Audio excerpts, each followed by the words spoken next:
Hello my dear student, welcome back again.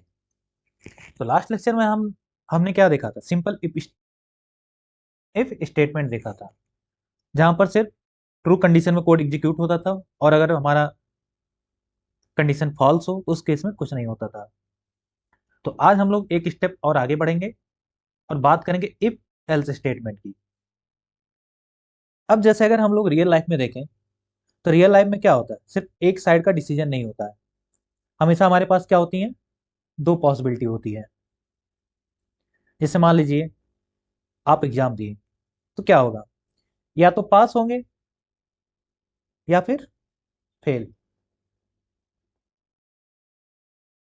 और similar manner में अगर मान लीजिए हम एटीएम पर गए तो वहां से क्या होगा, या तो हम एटीएम से पैसा निकाल लेंगे या फिर हमें क्या एक मैसेज दिख जाएगा, किसका?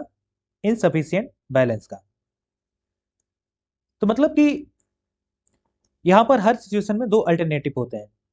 तो इसी सिचुएशन को हैंडल करने के लिए होता है हमारा इफ एल्स। तो इनको हम सिंपल वर्ड में समझते हैं। इफ एल्स हमारा क्या होता है, एक डिसीजन मेकिंग स्टेटमेंट होता है जिसका यूज क्या होता है, दो अल्टरनेटिव के बीच में सिलेक्शन करने के लिए होता है। तो यहाँ पर क्या होता है, अगर हमारा कंडीशन ट्रू हुआ तो हमारा इफ ब्लॉक चलेगा, और अगर हमारा कंडीशन फॉल्स हुआ तो हमारा क्या चलेगा, एल्स ब्लॉक चलेगा। तो इसका हम लोग एक बार सिंटेक्स देख लेते हैं। तो यहाँ पर क्या होता है, यहाँ पर सेम इफ स्टेटमेंट की तरह ही सिंटेक्स होता है, बस यहाँ पर एक एक्स्ट्रा आ जाता है, क्या? एल्स। फिर यहाँ पर इसके अंदर में स्टेटमेंट। हम सबसे पहले क्या लिखेंगे, इफ। फिर हमारा जो कंडीशन होगा कंडीशन लिखेंगे, फिर यहाँ कॉलन लगाएंगे लास्ट में। फिर कॉलन के बाद यहाँ पर हम प्रॉपर इंडेंटेशन के साथ में अपने इफ ब्लॉक के अंदर में कोड को लिखेंगे। उसके बाद में जहां पर हमारा इफ स्टार्ट हुआ था उसी के जस्ट नीचे से हम क्या लिखेंगे, एल्स लिखेंगे। फिर यहाँ भी हम कॉलन लगाएंगे, यहाँ हमें कोई कंडीशन नहीं लिखना होता है। फिर हम एल्स के अंदर आएंगे, यहाँ थोड़ा इंडेंटेशन देंगे, फिर उसके बाद अपना जो भी कोड लिखना होगा वो लिखेंगे। अब यहाँ पर हम लोग इसके वर्किंग को समझ लेते हैं। तो यहाँ पर सबसे पहले क्या होगा हमारा, ये जो कंडीशन है, कंडीशन चेक हुआ। अगर हमारा कंडीशन ट्रू है तो फिर इफ के अंदर वाला जो ब्लॉक है ये हमारा एग्जीक्यूट होगा। अगर फॉल्स हुआ तो उस सिनारियो में क्या होगा, तो उस सिनारियो हमारा जो एल्स के अंदर में है ब्लॉक, वो एग्जीक्यूट होगा। इसमें आप एक बात ये ध्यान रखिएगा कि हम एल्स के साथ में कोई कंडीशन को नहीं लिखते हैं। एल्स का मतलब ये होता है कि बाकी सब केस। ठीक है, चलिए हम लोग एक एग्जांपल देख लेते हैं इफ एल्स का, तब आपको और क्लियरिटी हो जाएगी। यहाँ पर हमारे पास एक वेरिएबल एक्स नाम का, इसमें हमने क्या असाइन किया, -5 असाइन कर दिया। हमने अपना सबसे पहला कंडीशन क्या लगाया कि एक्स जो है हमारा या तो ग्रेटर देन 0 हो या फिर उसके इक्वल में हो। तो ये हमारा कंडीशन है। तो अगर कंडीशन ट्रू होगा तो हमारा क्या प्रिंट होना चाहिए, नॉन निगेटिव। अगर हमारा कंडीशन फॉल्स हो तो हमारा क्या प्रिंट होगा, निगेटिव। अब यहाँ एक बात ये ध्यान रखिएगा कि हमारा कोड में या तो हमारा इफ ब्लॉक चलेगा या फिर हमारा एल्स ब्लॉक ही चलेगा, दोनों एक साथ एग्जीक्यूट नहीं होंगे।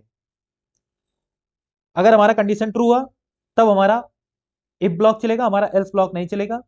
अगर हमारा कंडीशन फॉल्स हुआ तो हमारा क्या होगा, एल्स ब्लॉक चलेगा। अब यहाँ इस सिनारी में देखिए, यहाँ पर क्या हो रहा है, यहाँ पर हमारा एक्स है -5, कंडीशन में क्या हुआ है, -5 greater than or equal to 0। क्या ये बात सही है? बिल्कुल नहीं। -5 हमारा 0 से छोटा होता है, तो ये हमारा हो गया फॉल्स। जब ये फॉल्स हो गया तो हमारा अब कोड कौन सा एग्जीक्यूट होगा, सीधे हम आ जाएंगे किस पे, एल्स ब्लॉक पे। तो हमारा ये मैसेज प्रिंट हो जाएगा। तो अब हम लोग इसी प्रोग्राम को जुपिटर लैब पे एग्जीक्यूट करके देखते हैं तो आपको ज्यादा क्लियरिटी होगी। अब ये हमारा कोड था, इसमें क्या था, एक्स में हमने -5 असाइन किया था, जिसमें हमने कंडीशन क्या चेक करना था कि हमारा जो एक्स है greater than or equal to क्या होना चाहिए, 0 होना चाहिए। अगर ये कंडीशन ट्रू हुआ तो हम प्रिंट क्या कर देंगे, नॉन निगेटिव। अगर ये कंडीशन फॉल्स हुआ तो हम क्या प्रिंट करेंगे, निगेटिव। तो आइए हम देखते हैं एग्जीक्यूट करके क्या हमारा प्रिंट होता है। तो हमारा यहाँ पर नंबर एक्स -5 है जो कि निगेटिव है, तो यहाँ पर प्रिंट क्या होना चाहिए, निगेटिव। तो यहाँ पर हमारा निगेटिव प्रिंट हो गया। अब आइए हम इसमें थोड़ा सा चेंजेस करते हैं जिससे आपको और क्लियरिटी आ जाए।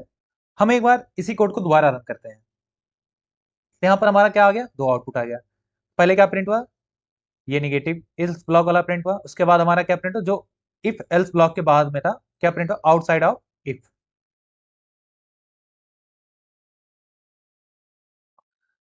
अब हम लोग क्या करते हैं, यहाँ पर जो -5 है इसको हम पॉजिटिव नंबर में कन्वर्ट कर देते हैं। तो इस सिनारियो हमारा क्या प्रिंट होना चाहिए, अब हमारा जो कंडीशन है वो चेक क्या कर रहा है कि हमारा जो x है वो पॉजिटिव होना चाहिए, मतलब ग्रेटर देन 0 होना चाहिए। हमारा नंबर क्या है, x में जो असाइन किया हमने 5। तो इस सिनारियो में हमारा कंडीशन तो ट्रू हो गया, ये जो हमारा कंडीशन है ये ट्रू हो गया। जब कंडीशन ट्रू हो गया तो हमारा प्रिंट क्या होना चाहिए, नॉन निगेटिव। उसके बाद में जो हमारा है आउटसाइड ऑफ इफ एल्स, ये देखिए हमारा प्रिंट हो गया नॉन निगेटिव, और फिर क्या प्रिंट हो गया, आउटसाइड ऑफ इफ एल्स। तो ये था हमारा इफ एल्स। अब हम लोग क्या करते हैं, जिस तरीके से हम लोगों ने इफ का फ्लो चार्ट देखा, तो उसी तरीके से हम लोग इफ एल्स का भी फ्लो चार्ट देख लेते हैं, जो हमारे एग्जाम में पूछ लिया जाता है कभी कभी।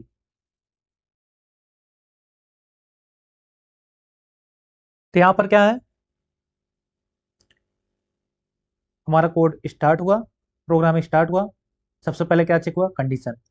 अगर कंडीशन ट्रू हुआ हम कौन सा ब्लॉक में जाएंगे, हम इफ ब्लॉक को एग्जीक्यूट करेंगे और हमारा प्रोग्राम एंड हो जाएगा। अगर हमारा कंडीशन फॉल्स हुआ तो इस सिनेरियो में क्या होगा, हमारा एल्स ब्लॉक एग्जीक्यूट होगा और हमारा प्रोग्राम एंड हो जाएगा। तो ये था हमारा flow chart representation of if else.